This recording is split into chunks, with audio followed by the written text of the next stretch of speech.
I didn't love myself that much, so hence I really was seeking love elsewhere. A lot of women out there like to judge other women, which is sad really, because we're all really struggling really hard to be the best mom. People are going to go, hang on, now you have a child, you should actually be a mother, you should act like the mother. Anything else you think that you could do wrong as a mom, yes, I've done it. But if I'm not happy, how can I be there for my son? And who robbed those lessons from them? Me.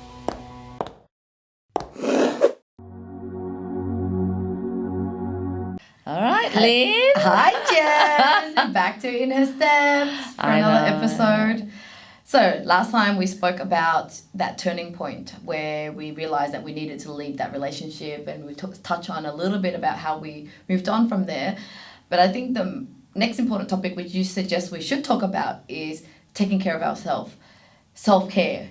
How did we go on from feeling miserable and then coming out of it and taking care of ourselves back then versus nowadays? Okay, yeah, this will be interesting. And it's actually really interesting because we both believe in self-care so much. We both love to have fun, and we always just love to, try new things because we care a lot about ourselves. So it's something we are so aligned. Yeah, I know. And our idea of self-care, self-love, I think once upon a time was completely different to the idea of our self-care, self-love now at the point where we are is so similar, and which is why it's really interesting. So yes, I do think, Lynn, self-care, self-love is so important, but it's such a struggle as mom. So maybe I want to hear how you feel, after you have your son, and then how do you actually kind of go, I need some self-care, self-love. What were the triggers? How do you know that you need self-care, self-love?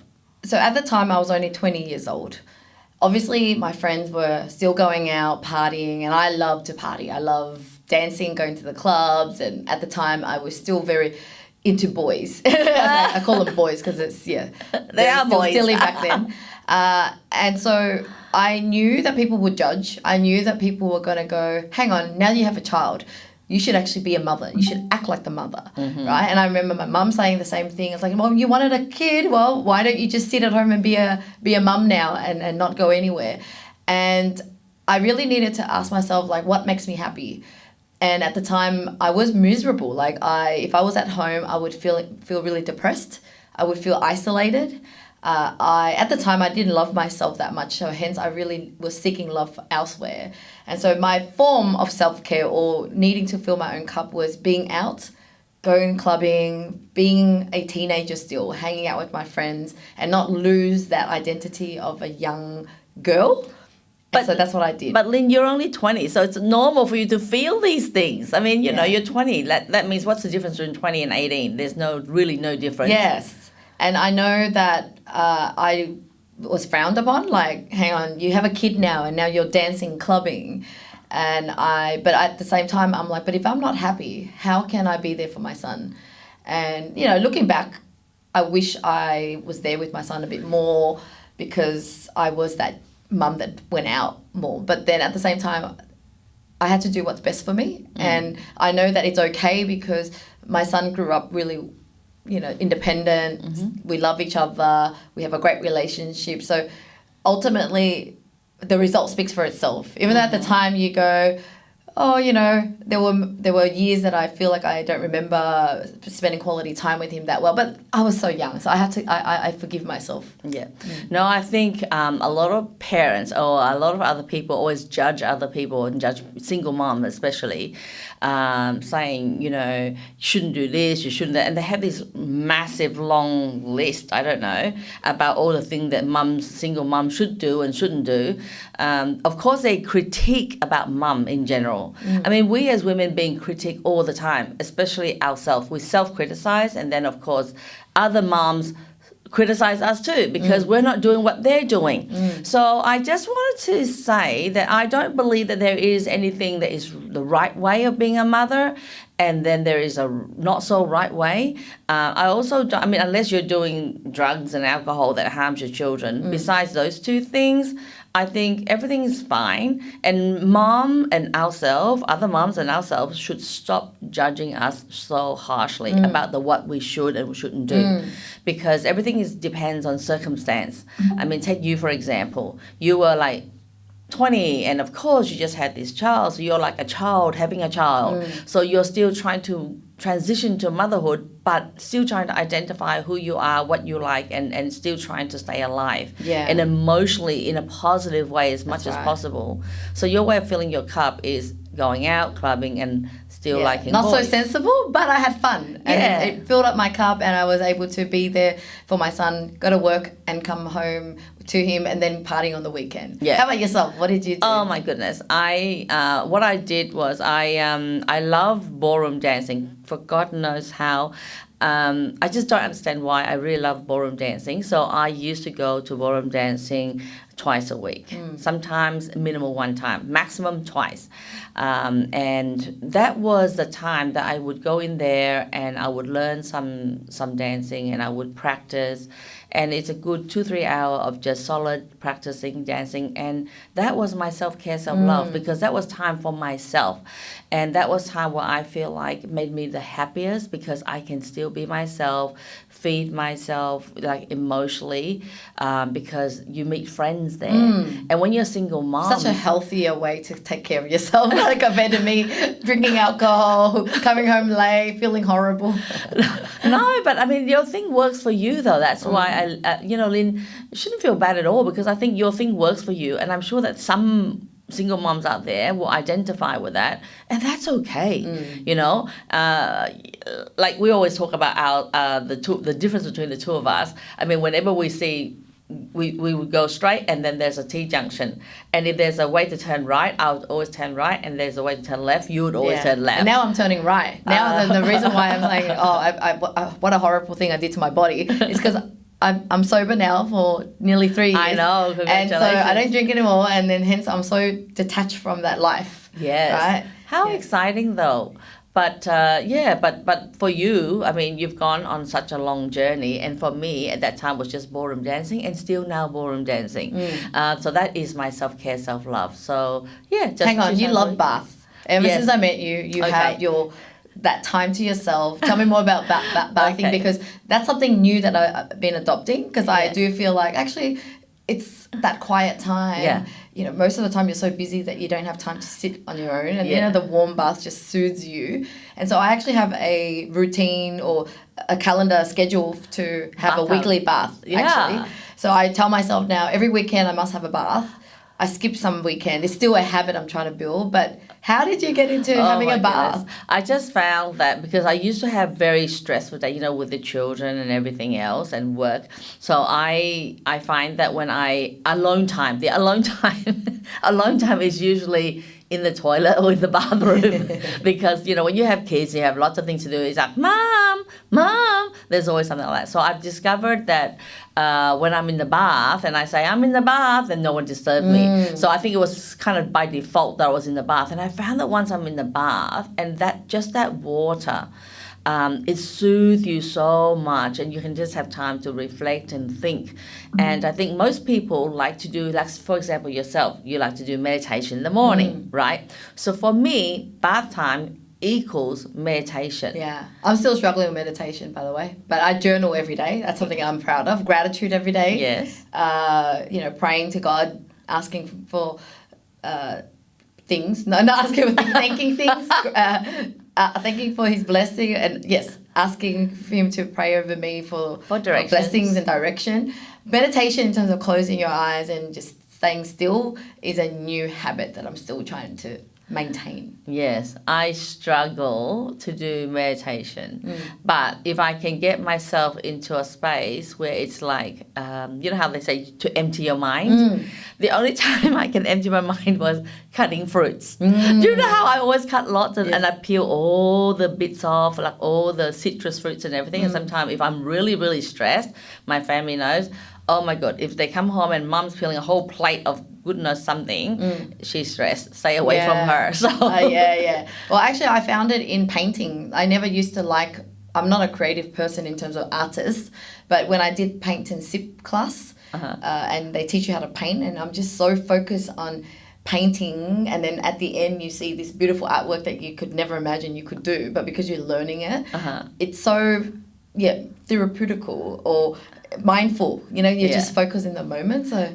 I know. How exciting is that? So all the things we've been speaking about is, of course, all about self-care, self-love. And, you know, people can do any of those serious things, whether it's a bath or whether it's painting or whether it's going out with friends and clubbing or whatever. Just let your hair down, and whether it's ballroom dancing or tennis or whatever. I think all mothers should pick something. Yeah, exactly. That could be theirs. You know what I mean? And yeah, let's dive a little bit more around why we don't prioritize what we love or what we truly want. I'll give you another example. When I met my husband, he found me on YouTube. He invited me for a business meeting. And so he was from Sydney. I was from Melbourne. At the time, I didn't hesitate to move to Sydney to live with him. The reason being, just prior to that, I just felt like my life in Melbourne was just on a repeat of chaos, like going out partying, coming home, and just I wanted my authentic self wanted to progress, to start a business, to basically lean onto the right side, right? To keep growing. But then my left side keeps pulling me, going party, every weekend there's a reason to party. And so I wanted to have a reset and run away. Like not run away, but like start again. Like I had that feeling, inkling feeling. Yes, I have a son. Like, what do I do?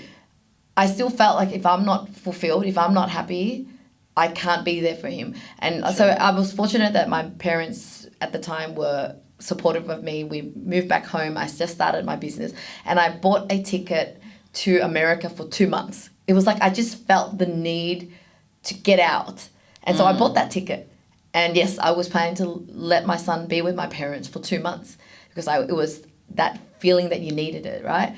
And normally if you think about your situation or what people might think, you wouldn't do that.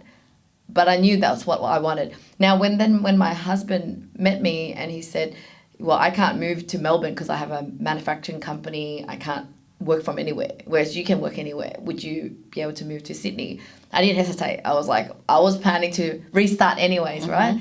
But the other hard thing that I had to do was letting my son stay in Melbourne. So he wanted to stay in Melbourne to be, with his friends, to live in that same environment that he's familiar with, to live with my parents, to see his dad on the weekend and just have that normality.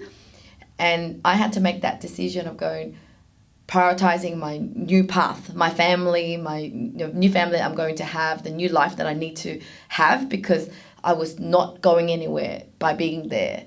And then I was brave enough to go, okay, I'm going ahead with moving to Sydney while he stayed in Melbourne. I had friends that said, how could you let a 9-year-old, tell you what to do or decide for himself?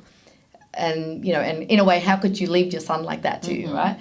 And it was a bit of a dilemma. It was a bit of a struggle where you feel like, am I doing the right thing? Am I being selfish? And all these reasons. But ultimately, I really had to live to my true self, because now I look at books like the Top Regrets of the Dying, or the 5 Regrets of the Dying, that was written by this nurse called Bronnie Ware. She interviewed people that were on their dying bed. Yeah.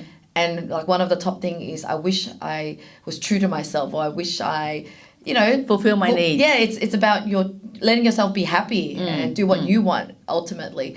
And it was good because later on I was also supported with that same view with Dr. Shefali, I think her name was. She mentioned about, we have a child, but our child is an individual being as well. Yep. And we can't always live our life through them. We kind of have to let them live their life and live your life. And I think at the time, I just knew that my son was mature enough to know what he wanted. I knew that it was going to be an uphill battle to force him to stay here, to go against my family and his family of, wanting him to stay in Melbourne. And so I picked my battle, and I was like, I wanted to move away. He's fine with me going, and he just wanted to stay. So let's just go ahead with that decision. And so now it's been 14 years of living in Sydney, and my son now is 22.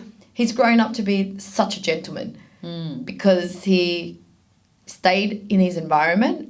He didn't have to make new friends or move to a different place. He went through school, did really well, and now he's such a good person. And so, I'm happy with my decision in that sense. My life is good, his life is good, And sometimes in life we have to make those choices. We can't kind of have both. Yeah, I think it turns out so well because when you made that decision, it shows him that, you know, mum respects my decision. She trusts my decision. And when a child has a parent's trust and respect, they feel very fulfilled and happy. And when a child is happy, they will always perform well, and then they, because they don't have traumas, they're less likely to have trauma. Whereas I think a lot of people might judge, but I think sometimes maybe less judgment. I think a lot of women out there like to judge other women, which is sad really, because we're all really struggling really hard to be the best mom that we can. And when we talk about why we need to have that self-care, self-love, is because once, you know, it's really maternal, because women are very maternal. So as soon as we have a child, then we forget that we are Jennifer or Lynn or whoever, and we're just mum. So we're bound by this baby that just come and then dictates to us who we are now. You are mom. And from that point on, we look at this child and make every decision around this child. Should I go there or should I not go there? Should I do this? Is this going to be good for my child? Where I'm going to live? Where my child's going to school? So every decision we make before the child comes was all around me. And after the arrival of the baby, then it's all looking at the baby and made a decision around this baby. Now, sometimes we make a decision around the baby, but we're not even sure if that's what the baby wants or needs.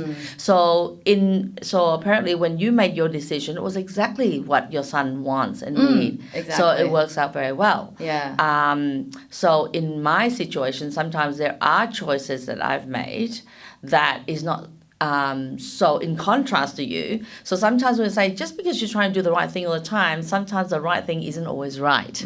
So that is pretty much my situation. So if women out there have tried their best, made the wrong decisions, please forgive yourself. Because, you know, I've always, all my life, I can tell you that whenever I think of what is the best decision or the right decision, I would forego most of my personal needs to do that right thing. Yeah.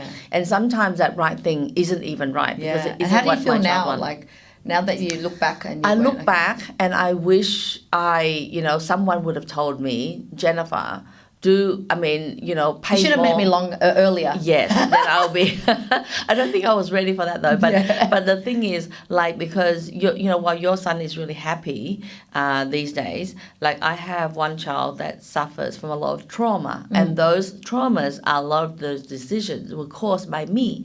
And when I was doing when I was looking after my children, I was like thinking, what's the best? What's the best thing? And we grew up in a very like my whole family is very how would you say what would the word they're not very, like, we're not able to go into society, so we're very ignorant inside the house. We're very ignorant, and it's only what mum said, dad said, and the household was very strict, so I have no idea what the world is or what life really is or what relationship really is. I go by the little bits of information that my parents give me, and most of the time guessing, okay? Or watching something, and then kind of, have you ever tried to learn something and no one's explained to you, but you're just watching and following what they do, and then you try and do it. You don't know why you're doing it. Correct, and have no idea why you're doing it. That was a mother that I was. Not only was I a single mom, but I was a mom who is like completely ignorant about life, society, and everything else, and your children's needs and communication. Anything else you think they could do wrong as a mom, yes, I've done it. So by doing these things, looking back now, I've caused so much trauma to my children, and like these days we're still working through the trauma. So my daughter suffered from DID, which is dissociated identity disorder, and also autism. So the way that she gets information, receive information, is very different. But when they're young and when we're ignorant to mental health and the different types of conditions they can suffer from, we tend to put it down to one thing, which is you're naughty. So when they're crying out for help, we're trying to discipline. Yeah. So whenever they're trying to say, Mom, I'm stressed or whatever, or I don't want to go to school because maybe they're suffering from something, then we say, you're really naughty and you need to go to school. So the focus is so different. So I wish that if there's one thing that I wish that I could do differently, is I wish I was more mindful and more educated. Like open-minded to I was open-minded, but I just wasn't aware about the different types of mental health. Like I didn't. Maybe I wasn't back aware then, of those years was a lot different. It's not as popularized, and people aren't talking about it as much. Yeah, people are not talking about it as much, but I would love to have more people talking about these conversations, because more children out there, and I was looking at the statistics, and there's a lot of people suffering from some form of mental health, some form of trauma, which leads to different types of mental health that they're suffering. Yeah. And society just disregard them and things like that. And let's bring society back into the home. And I, in charge of the household, couldn't even understand any of that. Yeah. So I couldn't support my children. But one of my children was okay, and she found her way of managing it, but the other child, she's still struggling, and these days still trying to deal with things, which every single time I look at my child and I feel like, you know what, Jennifer, I have to forgive myself a lot from this process, because I kind of feel like, I said I wasn't going to cry, but I cry again. We got tissue ready this time. Oh my God. I said I wasn't going to cry. I can't believe I cried. Yeah. But, I just feel like, as mom, if we know that we've done something wrong and we look back and we just try and do the best that we can now with what we have, and we try to read more about it. Time. But knowing that we can't turn back time.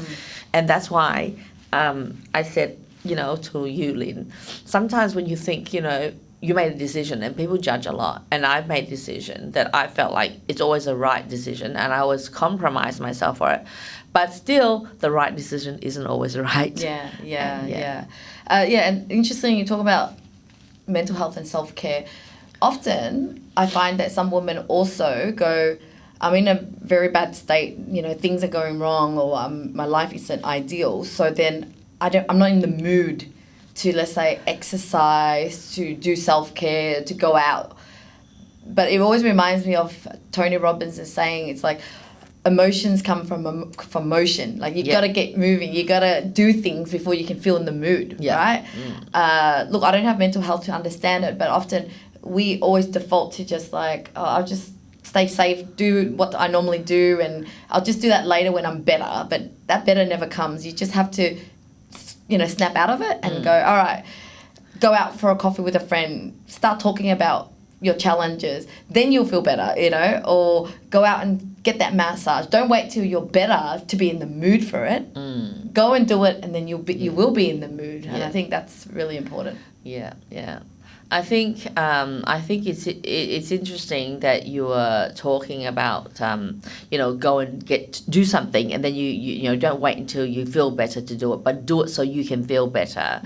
I think when it comes to because you don't suffer from mental health, but I think the worst thing for any child is when they have a mother that also suffers from mental health. And I think I was so traumatized, so I was that mum who suffers from mental health, but I disregard that's why I always say self-care, self-love need to come first, so that I can if I was to take care of myself better, I could be a better mom to my children. But because I always feel like I have to take care of my children first. So I ignore myself. And then they're watching you, and then and I ignored myself, and I ignored all the signs and all the traumas that I have. Like I've got, I suffer from so much trauma in life, but I should deal with them first and prioritize them. Then I could be a better mom turning up for my children. But what I did was, I kind of thought that the right thing to do was prioritize your children. Like I said, sometimes doing the right thing isn't always right. So I thought, okay, Jennifer, just you hang on and bear with it. When the kids are okay and and everything is good, then you're going to take care of yourself, and which is so wrong. Yeah. Actually, you raise a really good point, because even if we encourage self-care, like, all right, go do this, do that, but if you haven't dealt with your inner work, your trauma, what's going on, what's causing you to feel this way and not wanting to do these things for yourself. You know, I've worked with a life coach for a long time, and you know, I kind of move away from that, all those bad habits and behaviors and things that was driving me in a wrong way. You know, I could be driven for success, but driven for the wrong reasons because I had certain traumas. So you're just diverting your energy to the right path. Yeah, exactly. And so it's so important to deal with it. And that's why when friends come to me and go, oh, can you give me some productivity hacks because you managed to do a lot in life? And then as I ask a few questions around, well, what's stopping you? And I realize, oh, there's a lot of work there. I think you need to go deeper, because often it's something that's happened in our childhood that we saw, experienced, and gave a meaning to it. And then we are now just acting out, and subconsciously we don't even know we're doing it. We don't even know what's driving us. It's a pattern that our body's running. And even these days when I'm very aware of, okay, take care of yourself, take care of your mental health so you can be there in a better way for your children. And I find that I'm still slipping into, as I transition, even though I'm much more mindful now than before, I still every now and then catch myself, like still slide back into that pattern or that behavior without, it's the same as like when we're driving like when you're driving home from work and you take a certain route and you don't even think, you just drive, and the next minute you know, you're supposed to be somewhere else, but you're home because you're thinking you're going home. So I find that I'm still like that, and you know what? Everything is a process. So I'm still working on the process of just trying to understand different types of mental health and how to hold the space. You know, sometimes that's what they need us to do, to hold the space, but also how to create boundaries. So the fact that my son lived in Melbourne, then I went traveling a lot, meaning I went back to see him every month. So that's how we created that friendship and relationship. But that also sparked that new love for traveling. I got so used to kind of take a flight, fly. Now this is my self-care. I love traveling. I kind of go somewhere every month. And now I remembered another thing where earlier on when the kids were like young, baby stage, I would prioritize my relationship as well. So me and my husband would go on a trip together. We would go for a few days, drop them off with my parents in Melbourne. They loved taking care of him because they don't normally get to see them that much. But still, I knew that there were some people that go, how could you leave your kids? They're so young. And I had parents that also couldn't leave their kids because they felt guilty. They are more attached to the kids than even the kids being attached to them. And so then what happens is that you let your self-care and your identity, you lose that. You also don't prioritize your relationship. And then later on, your relationship actually suffers because it's all about the kids again. Yeah. I think my situation was I prioritized the kids, but I did prioritize relationship in some ways. I was saying to like what I wanted. So I was really paranoid. How would I say this? Okay, let me start again. I was really paranoid, Lynn, when I was younger and divorced, and I would not go into a relationship with anyone. I would go into you call it a casual relationship, where you come and see me sometimes, but I would never let any guy staying with me. And I always teach my children, there is boundaries in yourself, and you do not sit on someone else's lap. I gave them a whole bunch of long rules. Do not sit in someone else's lap. No hugging, no kissing of any type, no touching of private part. It was just like a whole, I was literally paranoid. And then, because sometimes I keep hearing about all this thing about, molestations, all this stuff. And so I'm so worried about my children in this space. And then I don't even let them play on, because my dad was never letting me out of the house. So obviously I would not let them play in the front yard in case somebody comes and grab them or they don't know and trick them. And so there was I was paranoid. So you try to cushion them a lot. like I did not let my children catch public transport to go to school and back Until what age? Or never? throughout the whole school life. Uh-huh. So from primary school to high school to year 12. Yes. You were one of those helicopter mum. Because I was crazy mom. Like I think I was just paranoid. Like I was paranoid, crazy mom. Okay, and then I remember one day, my daughter, she has to go and catch a bus somewhere and got lost in the city. She called me. I was on the table at the physio, and she called me. She was crying. She goes, "Mom, I don't know where I am." And and I said, "Okay, calm down. What street? Go to a to street and look at the street signs, and I'll tell you." And and then the other time, another one, like she forgot her mobile phone at home and she couldn't tell me to fix up. She didn't even think, like so inexperienced, didn't even think she has money on her, didn't even think to go into the shop to change for coins, to call on the thing. She stood there traumatized and cried and asked people for a coin to call mum. Because they weren't equipped. And and who robbed those lessons from them? Me. So sometimes I look back and goes, oh my God, oh my goodness, I robbed all the lessons from my children along the way of the things that they try to protect them so much that they don't get to live life. You just disabled them pretty much, and you didn't allow them to learn all the lessons that comes with the age. Yeah. Thanks so much for being so vulnerable and so self-aware, because this is how we can learn lessons from, right? Because for me, I think the opposite of how my parents treated me. They were like strict. I was just going the opposite. I didn't know it was the right way. All I know is my way, or because I don't want to follow rules. Yeah, I didn't want. And so then I raised my kids very differently too. Just a lot more freedom, and in a way, flukingly, it works out in my favor because it helps them to grow up faster. So every time that I travel, yes, people might go, you leave your kids there, who's going to take care of them? And you're a mum, you should be there all the time.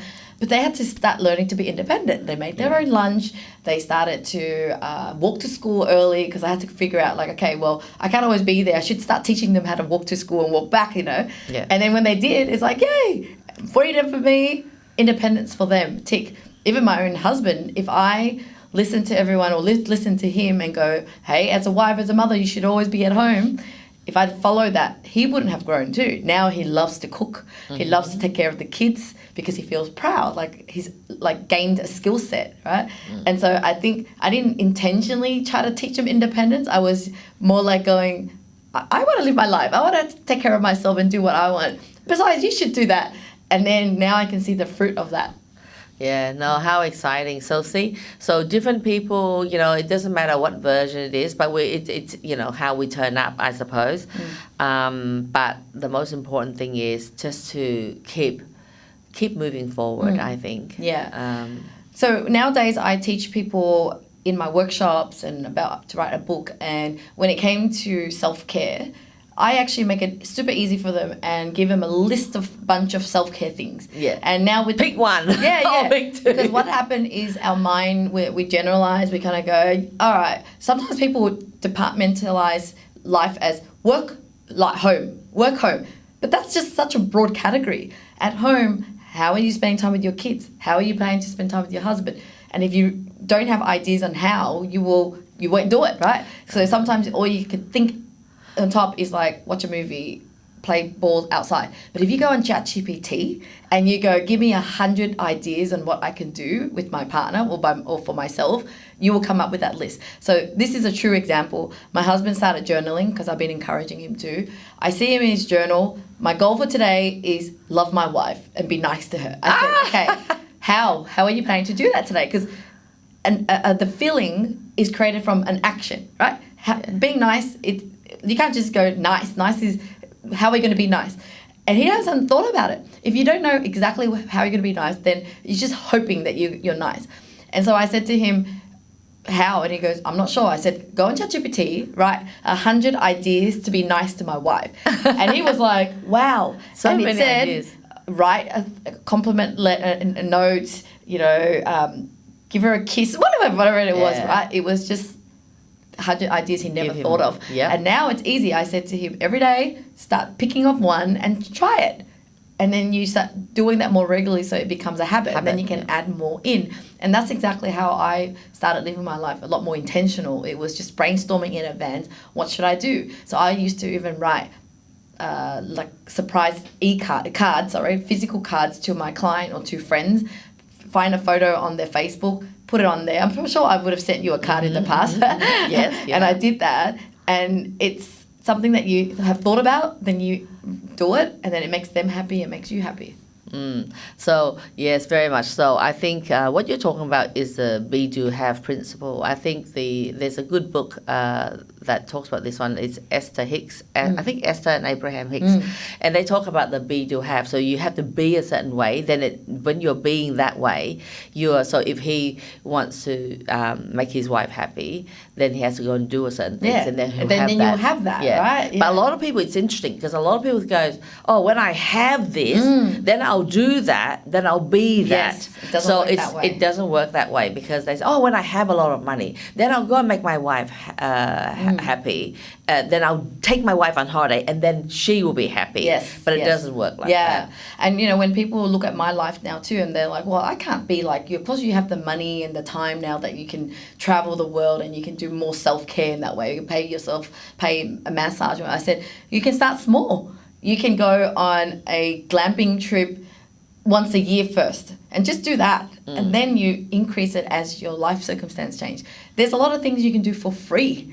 Writing a note to yourself. There was one thing that was very corny that I did for myself is I love flowers, and every time I did receive one I feel special, but rarely do I get flowers. My husband once in a while remembers to give it to me, and then instead of waiting for my birthdays to come to get flowers, I actually pre-ordered flowers and sent to myself every month for the next 3 months or something like that.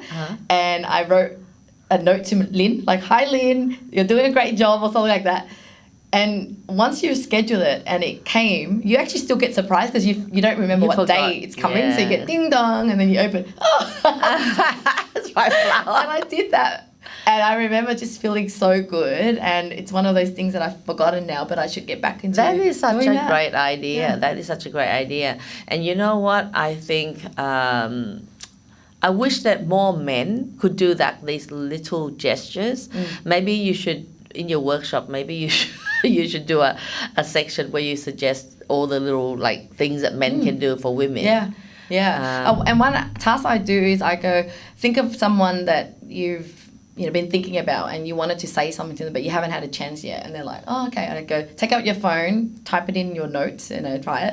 And then I go, okay, copy it and paste it into the number and send it now, And then I've done that with my staff at work. I've done it with people at my workshop, and straight away the love comes back, the partner going, oh, thanks, what did you do wrong? What did I do wrong?